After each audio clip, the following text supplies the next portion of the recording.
Hello and welcome back to another episode of Mind Money Soul, and today is the second part in the pension series where we are going to answer the question of should I be saving my money in a pension or in an ISA.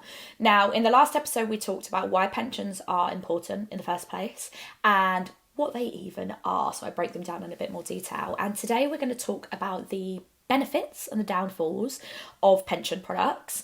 And then we're going to talk about the other ways in which you can prepare for retirement and also compare the differences against pensions versus ISAs. Now, one thing that people get very overwhelmed and confused by, I have also had this, is all the different types of financial products out there and all the different ways to use them. But one thing I found really helpful is when you understand the pros and the cons and the rules and the features of each product, it helps you to make a decision that is right for you. It helps you to, that knowledge fuels the confidence as you make financial decisions about where you're putting your money and how you're planning and preparing for retirement. So knowledge is power, people. So pensions are just one way that you can prepare for your retirement. Now, whether that's for your workplace pension, whether that's through a personal pension, but the other ways that you can prepare for retirement are through business, property, and investments, the three main ways. Now, when I say prepare for retirement, I literally just mean having a source of income that is not coming from a salary or a job. So it's not you swapping your time for money, it's you having semi-passive or passive income, whereby you don't have, you're not swapping your time for money. So, business. I'm just going to touch on business and property very lightly, and then we're going to talk a little bit about investments. But having a passive or semi-passive income from a business, now you might build up a business throughout the course of your life, in your later years, whatever that looks like, and that's an asset. Having a business that you are the shareholder of, that is an asset. So if you sell it or you sell your shares, you get money for it. So if you build a business, you could sell it and you could get a lump sum of money. Alternatively, you could be like a non-exec director on the board, or you could just remain a shareholder, whereby you're getting payouts like in dividends from just being a part of that business. So that's two different ways that business could create money or a source of income for your retirement. Then property. Now, if you own your home and you get the mortgage cleared, by the time that you become retired, you not only do not have to worry about the fees of, you basically reduce your living costs as a pensioner because you're not paying rent or a mortgage. So if you get it cleared, you're reducing your costs and how much money you actually need as a pensioner. Also, if you downsize and sell your home and go somewhere smaller and cheaper, that's also going to help, because if you owned £1 million home, you've cleared the mortgage, and then you downsize to something that's smaller and it's like 600,000, you then have a lump sum of £400,000 to play with, to use, that can go towards your retirement fund. So that's how owning your home could help. And even if you didn't have the mortgage fully cleared, you'd still make a profit if you downsized and the value of the new house was less, because you obviously have equity in the home. So you'd clear off the mortgage and then you would have the difference. Now, also, you could be like a landlord. So you could have a property portfolio that you rent out to tenants. Now, you could either remain a landlord if somebody else managed the property, and you would get a regular income from the tenants paying for the mortgage. By this point, maybe the mortgage is paid off and that's full income to you, or maybe the mortgage is still going but you're making a bit of profit. Either way, that's how having a property portfolio can bring you that income. Or you could even sell those houses. So yeah, that's how property and business could support. Now, obviously, that's an extremely in-depth topic and we could go into it loads, but I just wanted to touch on it. And also, I don't really know the tax implications of all of that. I know the rules are changing a lot, especially as being a landlord, but still great investments.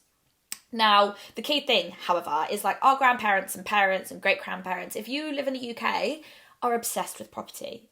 The obsession over property is wild, but the issue is that yes, it's a great financial investment, but it's a lot less accessible for people. So it's harder to get on the property ladder from a young age. 50, something crazy, 52 or 58% of people that buy houses, a first-time buyers, have got money from the bank of mum and dad. So basically, their parents are paying for them, which is great if you can do that. Obviously, it's a very privileged position, but that's just to highlight where a lot of that money is coming from. Now, all of this aside, whilst getting on the property ladder is harder, investing on the stock market and getting on the stock market ladder is a lot easier and a lot more accessible. Now, the way that you would do this, or the most tax efficient way that you would invest on the stock market, is through an ISA. Now, ISA stands for Individual Savings Account, and they're tax wrappers, which is essentially a tax efficient account that you can save and invest your money in. So I'm just going to touch on the 3 different ones that you could utilize when it comes to planning for your retirement. So first off, you've got a stocks and shares ISA. Now, a stocks and shares ISA, it literally allows you to buy and sell stocks and funds on the stock market. So it's kind of like a gift card where you would load your money up and then you are spending that money, not at Zara, but on the stock market. Now, the way that it works with an ISA, with ISA limits, is every single year, if you live in the UK, you get a £20,000 ISA limit. So from April to April, whereby you can put up to £20,000 into an ISA or across all of your ISAs, and any interest that you make on that money is tax-free. So for example, if you put £10,000 into a stocks and shares ISA and you make a 7% return, that'd be £700. You don't pay any tax on that £700. So in this instance, the great thing about stocks and shares ISA is that you have a lot more control over how and where your money is being invested, and it's more easy access. So the way that you would access your money would be by selling off bits of your investments. So you'd sell back bits of your shares or your funds, you'd liquidate your assets basically, and you'd turn that into cash, and then that's the cash that is your income source. So that is one great way, great tax efficient way to grow your money through investing on the stock market. You get started literally at any point. And you can utilize this option to prepare for retirement. Now, another ISA is called a lifetime ISA. Now, this is not an investment account. This is a savings account. So essentially that money is being held in cash and you get like a bit of interest on it, but it's not being invested on the stock market. Now, a lifetime ISA is an account that is created whereby you can put up to £4,000 in there, and the government will top up your money with 25% bonus. So if you maxed out your lifetime ISA limit of £4,000 per year, the government would give you £1,000, because obviously 25% of 4,000 is 1,000. So you then have £5,000 in there. Now, you can open this account if you are a UK resident between the ages of 18 and 39, but you can only use this money for your first property or for your retirement. So there are some rules around it being your first property. The property has to be of a certain value, depending on what location it is.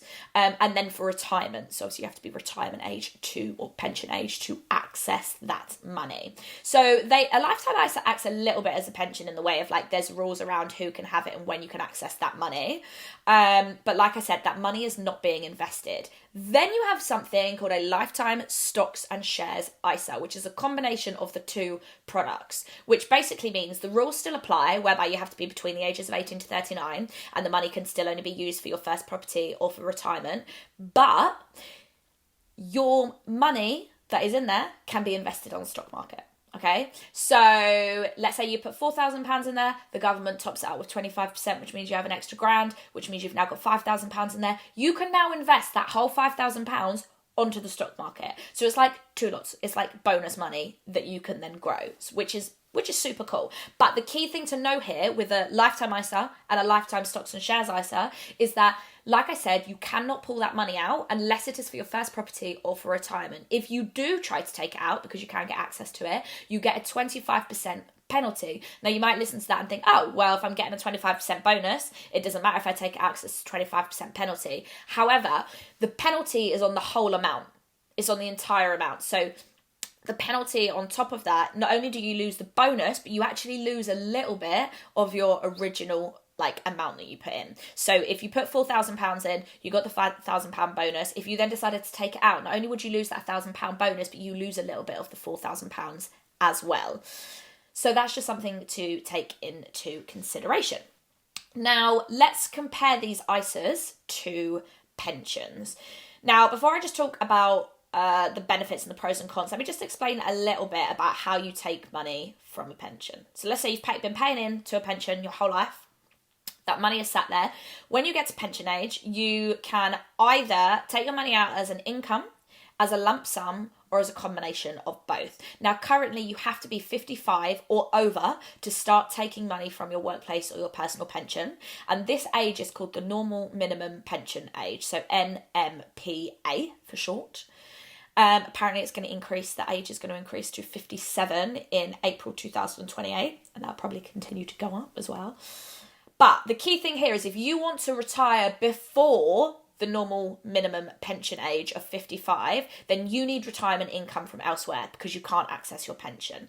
Now, the different ways that you can take money from your workplace or your personal pension, if it's a standard personal pension, is that you can get something called annuity, which is a guaranteed income for life. So you would use the money in your pension pot, the total amount, to purchase something called annuity. You get a quote for it, and it basically is transferring that money into lifelong income. So they would say, for this amount, you can get paid out, I don't know, £1,000 every single month for the rest of your life, no matter whether you live 10 years or whether you live 30 years. So that's called annuity. And you can get a quote for this nearer to your retirement age. Then your other option is you can cash in your pension, which is basically you withdraw some or all of your pension money as a lump sum of cash. Or you can use it for something called an income drawdown, whereby you are withdrawing that money directly from the fund. The remaining money that's in there stays growing on the stock market, and you just take an annual income from what is there, but the rest of the money is left in there to keep growing. So the difference between the two is annuity is you are transferring all of that money into lifetime income. So for example, it'd be like going to the arcade and getting all of the tokens. You give over all of the tokens in return for lifetime income. So no matter whether you live 10 years, 50 years, you're always getting an income. Whereas the income drawdown, you are taking sections of it, chunks of it to live per year, but everything that's left in there remains growing on the stock market, and each year you just draw down from that. And you can also take a combination of all of the above options, depending on who your pension, like what your pension scheme is, who your pension provider is. So you've got to actually talk to your pension company to find out like what options they even offer. But either way, all of them, you can take up to 25% of your pension pot as a tax-free lump sum right at the start. So that's an option. Now, the benefits of paying into a pension are that with a workplace pension, you get employer contribution. And with the workplace and personal pensions, you get something called tax relief. So your employer contribution, as I've mentioned before, I mentioned it on the last episode, is where your employer will match what you contribute, and it's free bonus money. Now, let me break down for you what tax relief is. Let me tell you, just to make you feel better, it took me a really good chunk of time for my brain to understand tax relief. I don't know why, but I found the concept really confusing. But now I think I've been able to break it down in a way that really makes sense. Now, one of the biggest advantages of saving into a pension is that it can reduce your tax. So any money that you pay into a pension qualifies for something called tax relief. And this will provide an instant boost to your savings and helps your money grow quicker.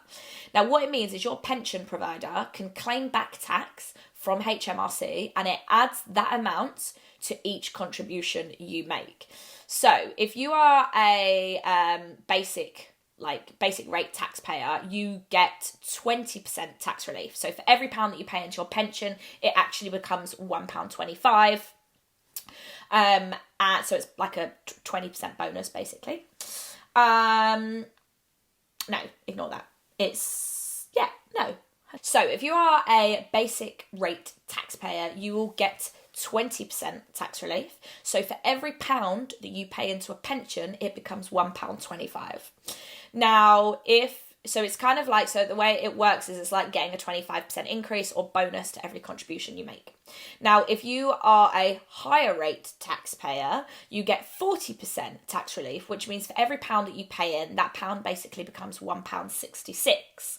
So depending on obviously what income tax rate you're at will depend on what tax relief you get. But every time that you pay money into that pension, you're getting tax relief. So that money has got an instant boost and it's growing.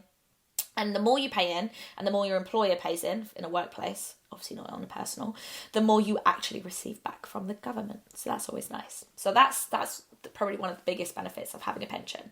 Now, the downsides of having a pension is that you absolutely can't touch that money until the pension age, which starts at 55, unless there are circumstances, for example, if you get really ill, you can access that money, but we're talking just in general.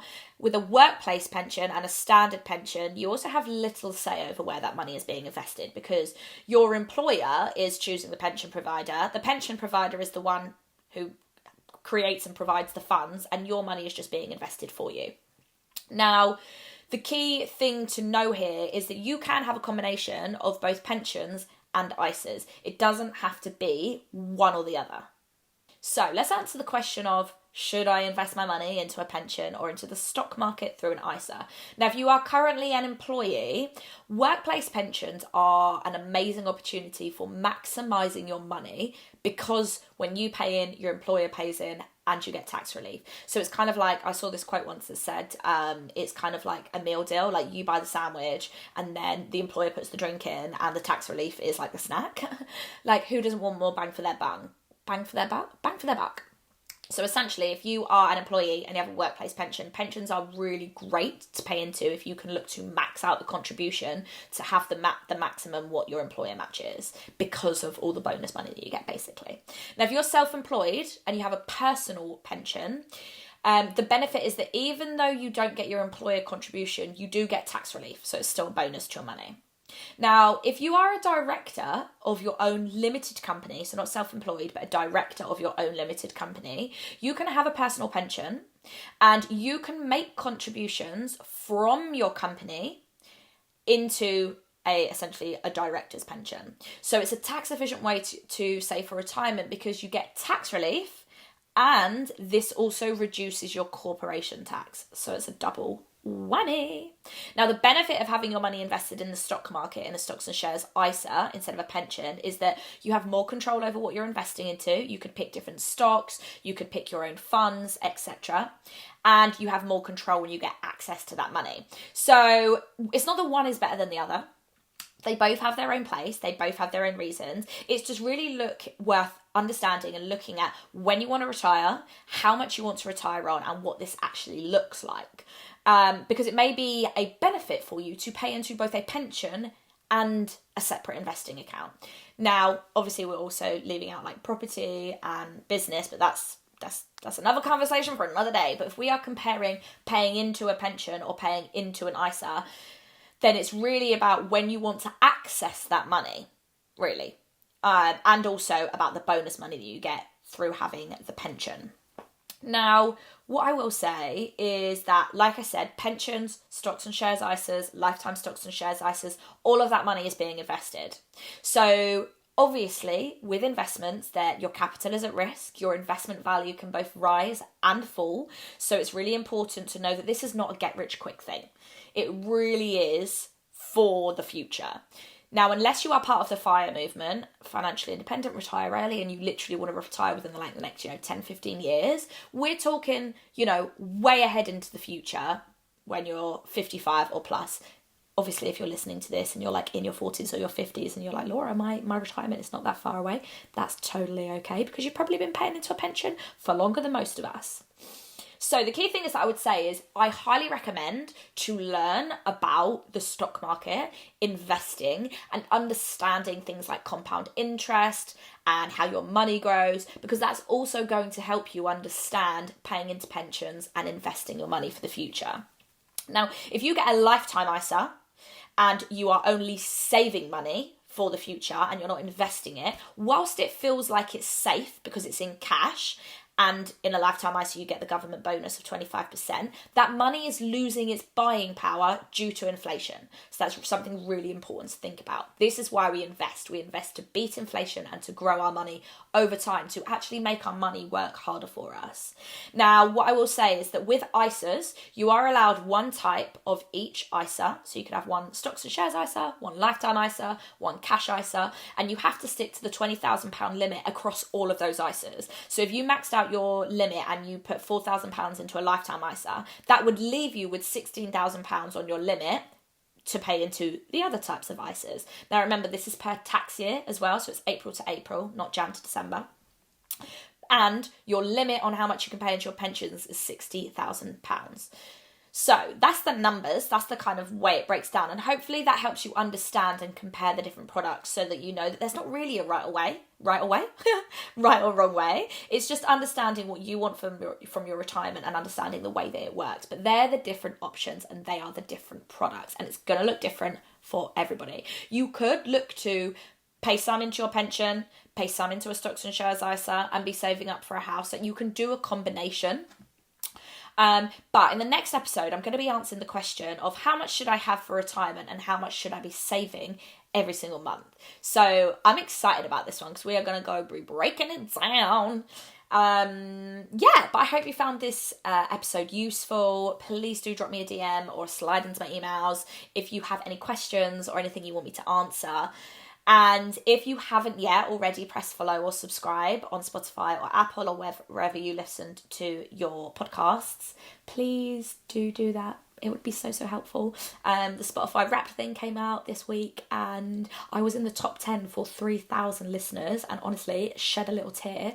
But I do not have 3,000 followers. So y'all that are lurking in the background, please do give me a little follow or subscribe because it helps me continue to make all of this free content for you. So anyway, have a lovely week and I will see you next week. Love ya. Bye.